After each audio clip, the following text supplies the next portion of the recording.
લોકસભા ચૂંટણી માટે ગુજરાતમાં ફોર્મ ભરાવાની શરૂઆત થઈ છે ત્યારે અમદાવાદ પશ્ચિમ બેઠકના કોંગ્રેસના ઉમેદવાર ભરત મકવાણા આજે પોતાનું ઉમેદવારી ફોર્મ ભરશે। ફોર્મ ભર્યા પહેલા ભરત મકવાણાએ સારંગપુર ખાતે બાબા સાહેબ આંબેડકરની પ્રતિમાને પુષ્પાંજલિ અર્પણ કરી હતી, જે બાદ અમદાવાદના સારંગપુર, કાલુપુર, શાહીબાગ, સુભાષ બ્રિજમાં શક્તિ પ્રદર્શન કર્યું હતું। આ દરમિયાન ભરત મકવાણાએ બીટીવી ન્યૂઝ સાથે વાતચીત કરીને ભાજપ સરકાર પર પ્રહાર કર્યા। તેમણે કહ્યું હતું કે અમદાવાદ પશ્ચિમ બેઠક પર છેલ્લી 3 ટર્મથી ભાજપના સાંસદ ચૂંટાય છે, આમ છતાં પશ્ચિમ બેઠક પર પાણીની સમસ્યા જોવા મળી રહી છે।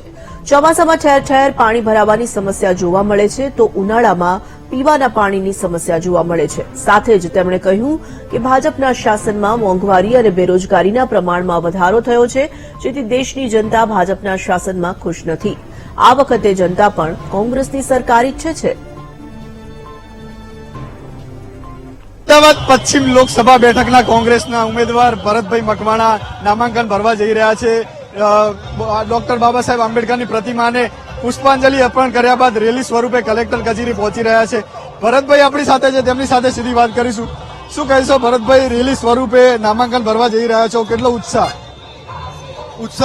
અહીંયા છે એના કરતા ઘણો વધારે અમારા કાર્યકરોમાં અંદર ખાને છે, મતદારોમાં ઉત્સાહ છે કે ચલો આ વખતે તો ભાજપને કાઢવી છે, કોંગ્રેસે ઉમેદવાર આપ્યો છે એને આપણે મત આપવા છે અને કોંગ્રેસને જીતાડવી છે। ઉત્સાહ બધાનો એકંદરે સાર્વત્રિક પ્રકારનો છે અને મને એનો ખૂબ આનંદ છે। કયા મુદ્દાઓને લઈને લોકો સુધી પહોંચી રહ્યા છો, કારણ કે આ બેઠક પર હજી સુધી કોંગ્રેસ જીતી નથી શકી? કોંગ્રેસના મનમાં જે વિકાસ પહેલેથી અમદાવાદનો હતો એ જ વિકાસની આજે પણ વાત કરીને હું નીકળ્યો છું। ભાજપાના સાંસદો 3 વાર જીત્યા અને છતાં પણ અમદાવાદનો જે જોઈતો હોય તેવો વિકાસ થયો નથી। પાણી, પીવાનું પાણી, ડ્રેનેજનું પાણી, એ બંનેના પ્રશ્નો એક સરખા છે। ચોમાસું આવે એટલે લોકોના ઘરમાં પાણી ભરાઈ જાય, ગટરોના પાણી ઉભરાઈને ભરાઈ જાય। બીજી બાજુ ઉનાળામાં પીવાનું પાણી ના મળે, અને શિયાળામાં નથી મળતું। રોડ અને રસ્તાઓ, મોટા રસ્તાઓ સારા, અંદરના બધા જ રસ્તાઓ ખરાબ। વીજળીનો ભયંકર પ્રશ્ન, બેરોજગારી અને તો માજા મૂકી છે। ભારત આઝાદ થયો ત્યારથી અત્યાર સુધીની સૌથી વધારે બેરોજગારી, સૌથી વધારે ભાવ વધારો, સૌથી વધારે ભ્રષ્ટાચાર, સૌથી વધારે અરાજકતા, પોલીસ સ્ટેટ, આ બધું અત્યારે ભાજપના રાજમાં છે અને એને કાઢવા માટે મતદારો અત્યારે કટિબદ્ધ થયેલા છે। અને મતદારો પોતે મને સામેથી કહે છે કે અમારે કોંગ્રેસનું રાજ જોઈએ છે, આ રાજમાં અમે સુખી નથી। 15 લાખના વાદા કર્યા તો એ નથી આપ્યા। વર્ષે 2 કરોડ રોજગારીની વાતો કરી હતી, એમાંથી 2 કરોડ તો છોડો, આખા દેશમાં દર વર્ષે 2 કરોડ ઉપરાંત બેરોજગારોનો ઉમેરો થાય છે। એ પરિસ્થિતિ આજે છે અને એ પરિસ્થિતિમાં મતદારો કોંગ્રેસને મત આપશે અને જીતાડશે એ નિશ્ચિત છે। શું કહીશો, ભાજપ બૂથ લેવલે કામગીરી કરી રહી છે, કોંગ્રેસનું હજુ પણ બૂથ લેવલે કે સંગઠન કમજોર જોવા મળી રહ્યું છે, કઈ રીતે લડત આપશો આગળ? છે કોંગ્રેસનું સંગઠન બૂથ લેવલ સુધી પહેલેથી છે, એ યથાવત છે અને એમાં નવું લોહી એટલે કે નવ યુવાનો ઉમેરાઈ રહ્યા છે।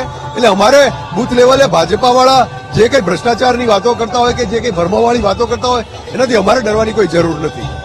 આજના અમદાવાદ પશ્ચિમ બેઠક કહીએ તો ભાજપનો ગઢ ગણાય છે। ભાજપના જે ઉમેદવાર છે તેમને 7 લાખથી વધુ મતથી જીતવાની જે વાત કરી છે, તમે શું ઈચ્છી રહ્યા છો, કેટલા મતથી જીતશો, કઈ રીતની આશા? ભાજપાના મિત્રોને એટલું જ કહેવાનું કે દિવા સ્વપ્નો દેખાડવાનું કામ મોદી સાહેબનું છે। તમે 7 લાખની વાત ના કરો। 7 લાખ મત હવે મારે કંઈ કહેવું નથી, કારણ કે કાં તો એમને હકીકત, ગ્રાઉન્ડ રિયાલિટી ખબર નથી। આજે ભાજપાની એ પરિસ્થિતિ છે કે એમની જોડે કોઈ કાર્યકરો જોડાવા તૈયાર નથી। કાર્યકરો સામેથી કહે છે કે ભાઈ આપણે કયા મોડે લોકો પાસે જઈએ? આપણે નથી બેરોજગારી ઓછી કરી શક્યા, નથી ભાવ વધારો ઓછો કરી શક્યા। પેટ્રોલ જેવી વસ્તુના ભાવ તો વધે તો સમજાય કે ચલો તમારે વધારવા છે, તમારે લૂંટવા છે લોકોને, પણ સિંગતેલના ભાવ વધે, ખોધા ખોરાકીના ભાવ વધે, કઠોળના ભાવ, અનાજના ભાવ, શાકભાજીના ભાવ, ગેસનું સિલિન્ડર જે બાજુમાં રાજસ્થાનમાં 400 રૂપિયા આપે અને અહીંયા આગળ 1200 રૂપિયા, કયો ન્યાય છે? કઈ પરિસ્થિતિમાં આપણે ભારતને અને ગુજરાતને મૂકવા માંગીએ છીએ? અને આ રીતે જીતવા માંગે છે લોકો? કોઈ ગોટાળા કરીને જીતતા હોય તો ખબર નથી, બાકી કોઈ મતદાર એમને મત આપવા તૈયાર નથી। આજે મતદારો કોંગ્રેસના ઉમેદવારને મત આપીને વિજય બનાવે છે, પરંતુ કોંગ્રેસના ઉમેદવારો તૂટી જાય છે, ભાજપમાં ચાલ્યા જાય છે।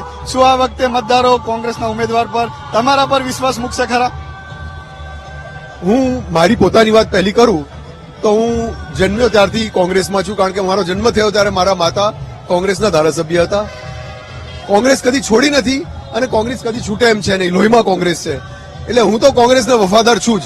જે થોડા ઘણા લોકો લેભાગુ હતા એ જતા રહ્યા.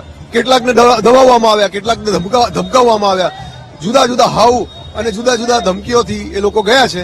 કેટલાક લોકો કદાચ બીજા કારણોસર ગયા છે, પણ જે જનારા હતા એ ગયા છે. એમના વિશે લાંબુ વિચારીએ નહીં કે લાંબુ બોલીએ નહીં. અમે ચુસ્ત કોંગ્રેસીઓ છીએ, કોંગ્રેસમાં રહેવાના છીએ અને કાયમ કોંગ્રેસમાં રહીશું. ચોક્કસથી આ હતા ભરતભાઈ મકવાણા. રેલી સ્વરૂપે કલેક્ટર કચેરીએ પોતાનું નામાંકન કરવા જઈ રહ્યા છે. અલગ અલગ મુદ્દાઓને લઈને લોકો સુધી પહોંચી રહ્યા છે. તેમને વિશ્વાસ છે કે આ વખતે મતદાતાઓ તેમને પસંદ કરશે અને વિજય બનાવશે. કેમેરામેન પ્રવીણ વાઘેલા સાથે અપૂર્વ સિસોદિયા, વીટીવી ન્યૂઝ, અમદાવાદ. સાબરકાંઠાના